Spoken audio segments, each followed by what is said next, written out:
Comment on conçoit un vélo électrique? Combien de temps ça prend? Dans ce nouvel épisode, on vous emmène dans les coulisses de développement du nouveau vélo de Decathlon. Bienvenue dans En route pour demain.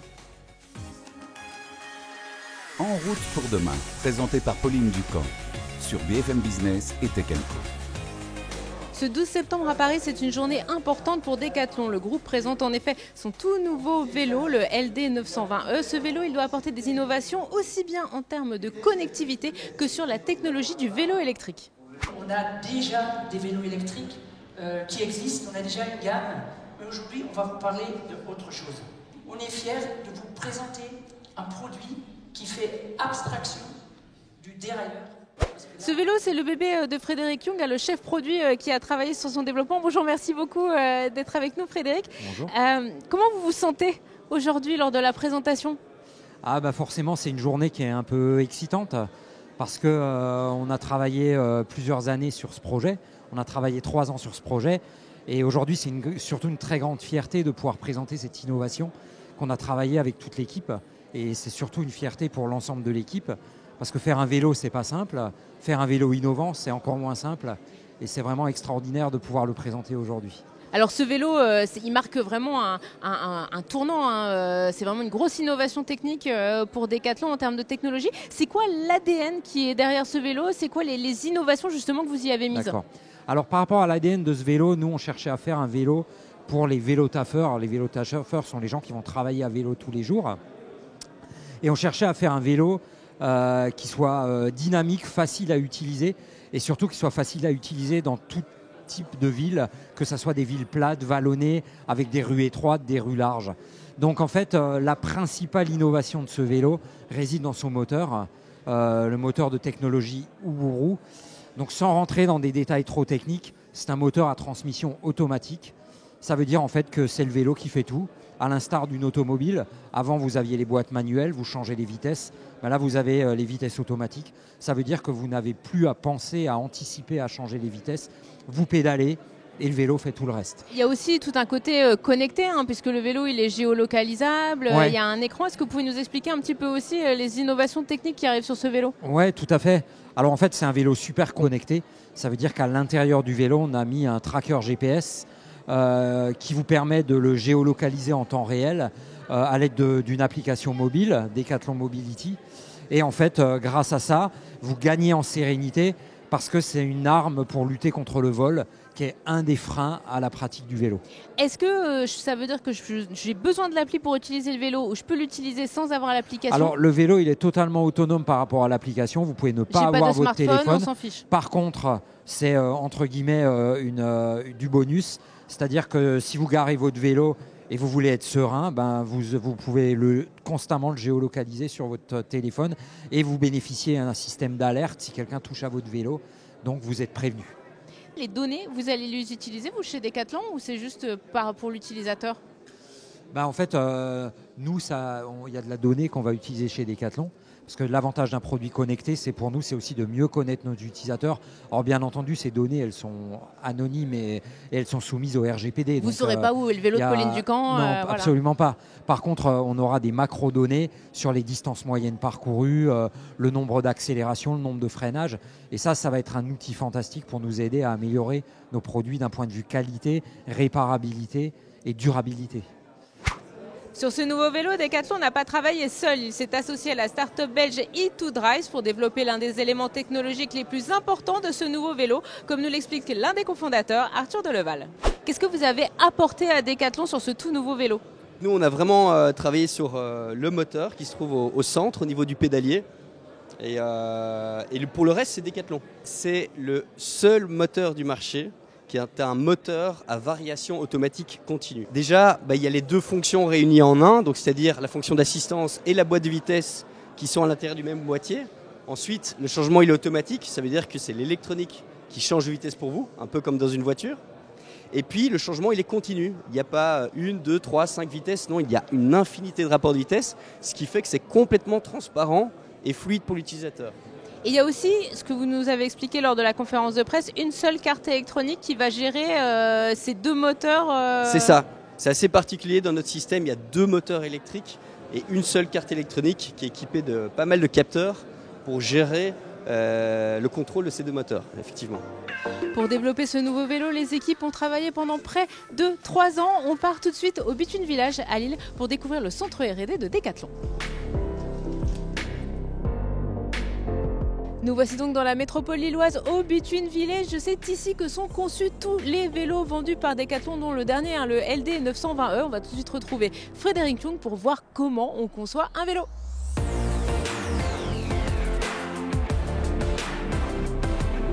Merci beaucoup de nous accueillir. Donc c'est ici, on est dans le bureau de conception, c'est ça, où travaillent vos équipes, où vous dessinez les vélos de ville, où vous avez conçu et développé ce LD 920E. Est-ce que vous pouvez nous expliquer c'est quoi les grandes étapes quand on développe un vélo électrique ? Oui, tout à fait. Bienvenue, en effet. Les grandes étapes, déjà on part d'une feuille blanche. Donc déjà la première question à se poser, c'est pourquoi on fait un vélo, pour qui, quel public on veut toucher, quelles problématiques on veut résoudre. Donc ça, c'est une partie de mon métier qui est de bien comprendre les besoins des utilisateurs. Et donc le point de départ de conception d'un vélo, c'est l'écriture d'un brief sur lequel on répond aux grandes questions. Pour qui, pour faire quoi, combien de kilomètres, où habite notre utilisateur et ainsi de suite. Une fois qu'on a écrit ce brief, on commence le développement et c'est un travail collectif. Donc moi je ne travaille absolument pas tout seul, je ne pourrais rien faire tout seul. Donc là je vais travailler avec une équipe de conception essentiellement composée de designers, d'ingénieurs et ainsi de suite. Et là on commence à imaginer, à dessiner le vélo. Ce qui nous amène à une première grande étape, c'est une étape de prototypage. On fait ce qu'on appelle nous des monstres, c'est-à-dire que c'est un vélo qui va être fonctionnel, sur lequel on va pouvoir rouler, mais qui n'aura pas du tout le design cible. Ça, c'est quelque chose qu'on travaille. On aura les sensations, mais pas le look. Voilà, et on va bien valider que le comportement du vélo, avec la taille des roues, la géométrie du cadre, répond à ce qu'on avait imaginé lors de l'écriture du brief. Une fois qu'on a fait ça, parallèlement, le designer va commencer à designer chaque composant, puisque sur un vélo, le vélo LD 920, mis à part les freins et je pense la tige de selle, tous les composants ont été designés par Cyril, qu'on verra après. Donc c'est vraiment un vélo 100%, pratiquement 100% Decathlon, ce vélo. Oui, tout à fait. D'habitude, il y a des vélos qui ont des composants plus standards, mais sur ce vélo, on a voulu dessiner chaque composant parce que c'était un projet un petit peu particulier pour nous. Et donc la deuxième grande étape, c'est effectivement le design, dessiner le vélo. Une fois qu'on l'a dessiné, on fait des impressions 3D et ainsi de suite. Et après, il y a la phase d'après, une fois qu'on est sûr de notre coût, il y a toute une phase d'industrialisation et de production jusqu'à amener un produit fini et abouti auprès des clients. Une phase hyper importante pour nous, c'est toutes les phases de test. Ça prend des mois, que ça soit des tests utilisateurs pour être sûr que ça correspond bien à l'usage, mais aussi des tests normatifs, puisqu'il y a une énorme exigence sur la qualité d'un vélo. On le verra après dans le laboratoire. Et ces tests-là, il y a plusieurs phases de tests, d'itération et ainsi de suite, jusqu'à ce qu'on arrive à un produit abouti. Vous me disiez lors de la conférence de presse que le développement de ce vélo, ça vous a pris 3 ans et que 3 ans, c'était plutôt assez rapide. On pense pourquoi ça a été aussi vite sur ce vélo-là ? Alors, en moyenne, on met 3 ans à développer un vélo. Par contre, développer un vélo innovant, normalement, prend beaucoup plus de temps. Sur ce vélo, on s'est organisé différemment. On a vraiment créé ce qu'on appelle, nous, dans notre jargon, un plateau projet, avec des équipes dédiées qui ont travaillé à 100% sur ce vélo. Et on a fait un sprint, pour le coup, qui est assez rapide, parce que faire un vélo, c'est déjà pas simple. Et faire un vélo en y intégrant un moteur innovant, un cockpit innovant, développement d'une batterie, normalement ça devrait prendre plus de temps. Et on a pour le coup été assez efficace sur les développements de ce vélo. Oui, parce que d'habitude on est d'accord que vos équipes elles travaillent sur plusieurs vélos en même temps. Vous ne travaillez pas un vélo. Exactement. Moi-même je travaille sur plusieurs vélos en parallèle. Je développe aussi de l'accessoire, de la bagagerie et ainsi de suite. Mais là on a vraiment mis une équipe dédiée à la fois pour développer le vélo et l'industrialiser dans l'usine qu'on a là, parce que le moteur est assemblé dans l'usine AML qui se trouve au bout de ce bâtiment, et le vélo au complet est assemblé dans cette même usine. Je vous taquine un peu, mais dans l'automobile, 3 ans, c'est à peu près le temps moyen pour développer une voiture. Je vais vous dire, entre une voiture et un vélo, il y a à peu près 120 composants. On n'est pas du tout sur la même échelle de temps. Pourquoi on met 3 ans pour développer un vélo ? Tout simplement parce que l'industrie automobile, je pense, est une des industries les plus développées au monde, avec le plus de moyens. Je pense qu'un fabricant de voitures, il a des milliers d'ingénieurs. Nous, on en a des centaines, mais ce n'est pas la même échelle. Donc finalement, on n'avance pas beaucoup plus vite que dans l'automobile et on a les mêmes complexités normatives et ainsi de suite que dans l'automobile. Donc effectivement, c'est une vraie bonne question, mais aujourd'hui, c'est une moyenne chez tous les fabricants. 3 ans, c'est le temps qu'il faut pour développer un vélo et le faire correctement. Bon, on en parlait à l'instant. Frédéric, vous m'emmenez au design. On va voir comment on a dessiné ce tout nouveau vélo. Au design, on retrouve Cyril Roufiat. Bonjour. Bonjour. Vous êtes designer produit. Vous avez notamment travaillé sur le LD 920E. Alors, je vais vous dire, Cyril, dessiner un vélo. Un vélo, c'est un vélo. Ça ne doit pas être si compliqué que ça. Ah bah, étonnez-vous, c'est un produit assez compliqué, finalement c'est un objet de transport. Nous, ce vélo, on l'a imaginé pour les personnes qui souhaitent en fait changer de mode de transport au quotidien. Et donc on a imaginé ce vélo non plus comme un vélo de loisir, comme un objet de loisir, mais finalement comme un objet utilitaire, un véhicule. Un vrai véhicule. Qu'est-ce que ça change du coup dans la manière d'aborder le design, d'imaginer le dessin? Qu'est-ce que ça a changé pour vous de dessiner ce vélo-là par rapport à ceux que vous avez pu dessiner avant?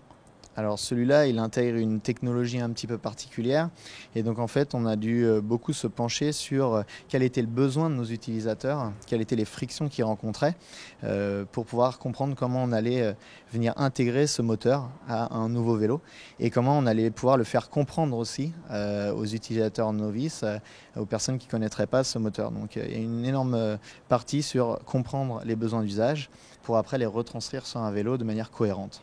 Du coup, le moteur, c'est quelque chose qu'on ne le voit pas sur le vélo, il est caché. C'est comme l'écran, on voit l'écran, mais on ne voit pas toute électronique, on ne voit pas la batterie. Ça change la manière de dessiner le vélo, ça justement, le fait qu'il y ait plein de choses à l'intérieur qu'on ne voit pas. Alors c'était le point de départ justement de la conception de ce vélo. On avait beaucoup de parties, de pièces électroniques à concevoir et puis à intégrer dans le vélo. Et donc tout le challenge était d'imaginer l'intérieur, comment on allait agencer les pièces, comment elles allaient travailler ensemble avant d'aller s'occuper de la cosmétique et de la partie extérieure que l'utilisateur va voir. Donc finalement la partie qu'on voit, c'est la partie émergée de l'iceberg. Qu'est-ce qu'on trouve dans le mood board d'un designer de vélo quand on fait un nouveau vélo comme ça? C'est quoi? Comment, quand vous avez commencé à travailler, qu'est-ce que vous avez épinglé comme image sur votre mood board? On a pas mal travaillé aussi sur les interactions qui pourraient arriver entre l'utilisateur et son vélo, donc tous les pièces qui servent à commander le vélo.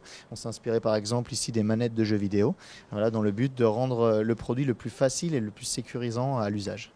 Cyril, ce vélo, c'est un vélo qui a été conçu pour les gens qui ne font pas de vélo. Qu'est-ce que ça change pour vous, designer, d'imaginer justement un vélo pour des gens qui n'ont pas du tout tous les réflexes, tous les codes du cycliste? Alors déjà, c'est prendre de la distance avec ce qu'on connaît. Donc déjà, aller interroger ses utilisateurs, essayer de comprendre la manière dont ils réfléchissent. Et puis une fois qu'on a levé un petit peu toutes ces problématiques, on va essayer d'utiliser des outils créatifs pour les résoudre. Alors là, on a un exemple très concret, c'était comment pouvoir commander mon vélo en roulant. Il fallait que ce soit le plus intuitif possible et le plus sécurisant. Donc il était hors de question pour nous qu'un utilisateur regarde un écran en roulant, au risque de se prendre une portière, ce serait fâcheux, ni de regarder là où il met ses doigts. Donc on voulait une télécommande qui soit accessible au pouce, à un doigt, pour garder le contrôle du vélo en roulant, et afin qu'il puisse se projeter dans la commande qu'il est en train de faire, on a imaginé pour que chaque bouton soit en fait un mouvement du doigt spécifique. Un peu comme sur la manette de jeux vidéo dont vous me parliez tout à l'heure. Exactement, exactement. Aucun bouton n'agit de manière identique. Merci beaucoup Cyril pour toutes ces explications sur le design de ce nouveau vélo. On va tout de suite aller au centre de test parce qu'un vélo, eh bien oui, ça se teste pour éprouver sa sécurité, sa durabilité.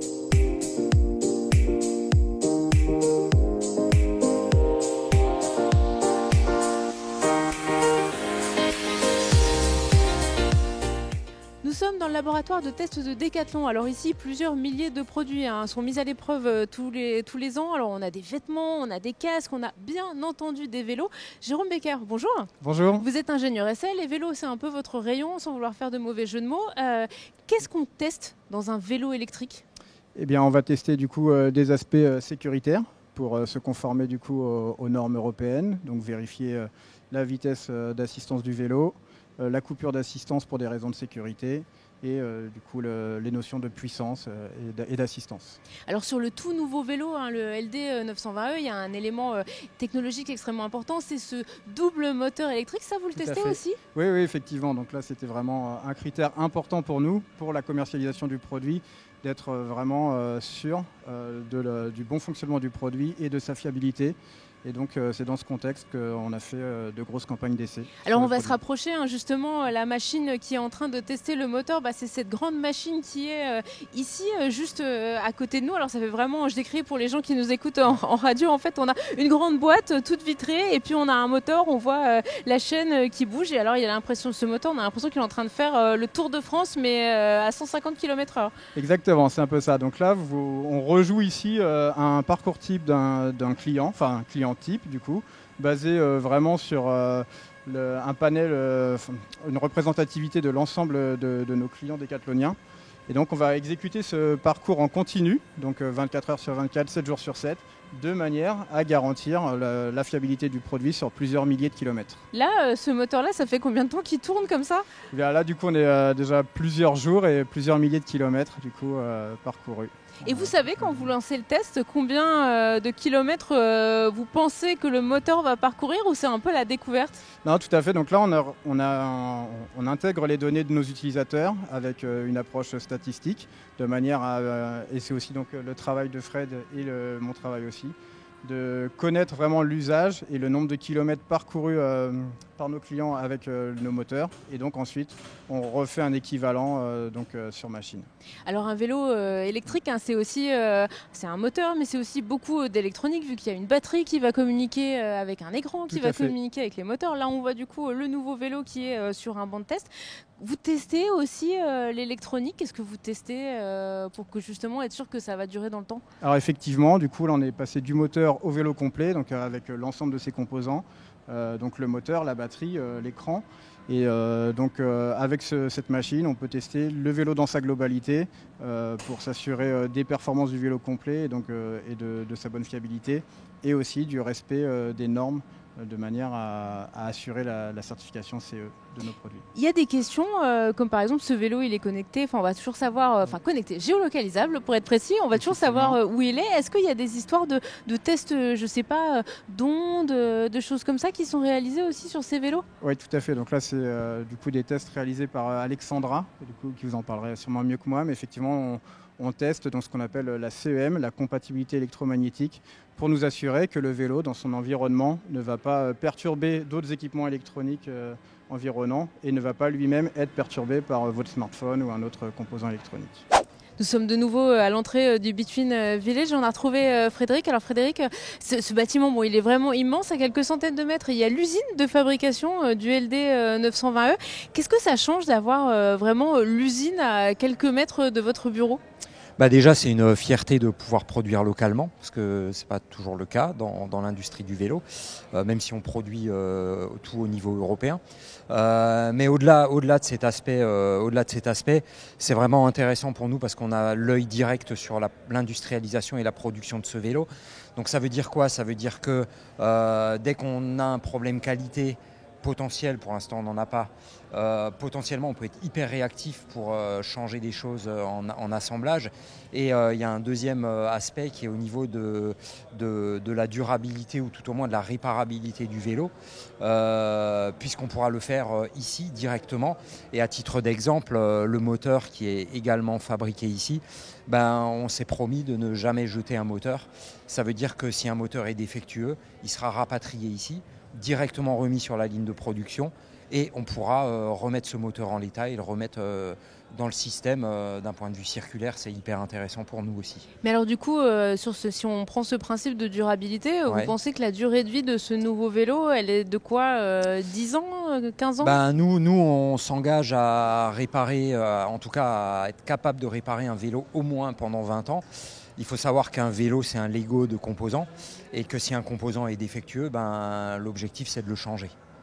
Voilà, donc ça fonctionne pour tous les éléments du vélo, même les moteurs, batteries, éléments même électronique. Même l'électronique, tout à fait, ouais. Bon Frédéric, ce vélo, ça fait quand même un certain temps qu'on en parle, on va le tester ? C'est l'idée, hein. Allez, on y va.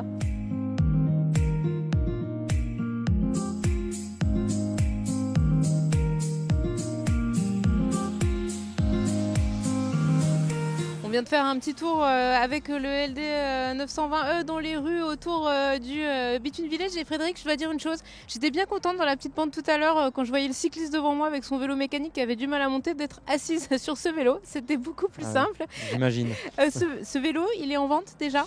Oui, il est en vente depuis début septembre en effet. Donc il est disponible sur internet ou dans les magasins Decathlon. Le prix, on va dire, ça coûte quand même assez cher, 2990 €. Ouais. Mais finalement, on est plutôt dans le niveau gamme premium finalement de ce type de vélo. On est à peine au-dessus du prix moyen d'un vélo électrique aujourd'hui en France. Surtout ce vélo, il préfigure une toute nouvelle famille puisque c'est le premier d'une famille qui va reprendre les mêmes technologies dans les années à venir. Absolument, la technologie de ce moteur donc qui nous appartient, bien évidemment qu'on a envie de la diffuser sur un maximum de vélos parce que l'expérience est juste incroyable par rapport à ce qu'on connaissait avant.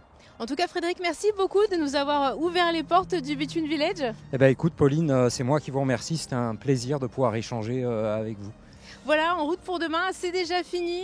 On se retrouve le week-end sur BFM Business et puis en multidiffusion tout au long de la semaine sur Tech & Co. Prenez soin de vous, à la semaine prochaine. En route pour demain sur BFM Business et Tech & Co.